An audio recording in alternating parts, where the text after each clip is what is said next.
Hi friends, welcome to my channel mister meta trader. Video చివరి వరకు చూడండి. ఏ పాయింట్లో అయినా ఇన్ఫర్మేటివ్గా అనిపిస్తే లైక్ చేసి, షేర్ చేసి, సబ్స్క్రైబ్ చేయండి. టాపిక్లోకి వెళ్దాం. విజయవాడ పేరుకి చరిత్ర, పూర్తి వివరాలు ఈ వీడియోలో తెలుసుకుందాం. విజయవాడ అనేది ఆంధ్రప్రదేశ్లోని ప్రముఖ నగరాల్లో ఒకటి. ఈ నగరం పేరుకు అనేక పురాణాలు, చరిత్రల గురించి మాట్లాడుకుందాం. విజయవాడ పేరు గురించి కొన్ని కథలు ఉన్నాయి, దాని గురించి మాట్లాడుకుందాం. మొదటిది దుర్గాదేవి విజయం. పురాణ కథల ప్రకారం విజయవాడ పేరుకు ప్రధానంగా కనకదుర్గ ఆలయంతో సంబంధం ఉంది. అరుణాసురుడు అనే రాక్షసుడు సంహరించిన అనంతరం దుర్గాదేవి ఇంద్రకీలాద్రిపై వెలిశారు. రాక్షసుని మీద విజయం సాధించారని ఈ ప్రాంతాన్ని విజయవాటికి అని పిలిచేవారంట. కాలక్రమంలో విజయవాటిక అనే పేరు విజయవాడగా మారిందని కొన్ని కథల ప్రకారంగా ఉంది. రెండో కథ అర్జునుడి తపస్సు.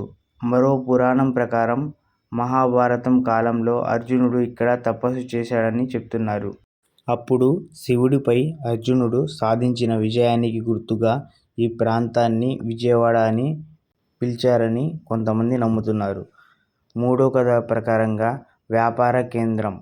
విజయవాడ ప్రాచీన కాలంలో వాణిజ్య మరియు వ్యాపార కార్యకలాపాలకు ప్రధానంగా ఉండేది.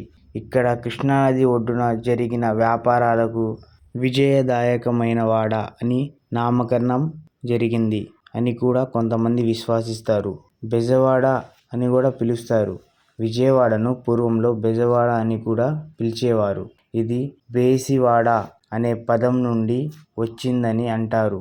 అంటే నది ఒడ్డున ఉన్న ప్రాంతం అనే అర్థం. ఈ విధంగా విజయవాడ అనే పేరుకి పురాణ సంబంధమైన మరియు భౌగోళిక చరిత్ర ఉన్న అనేక కథలను ఉన్నాయి.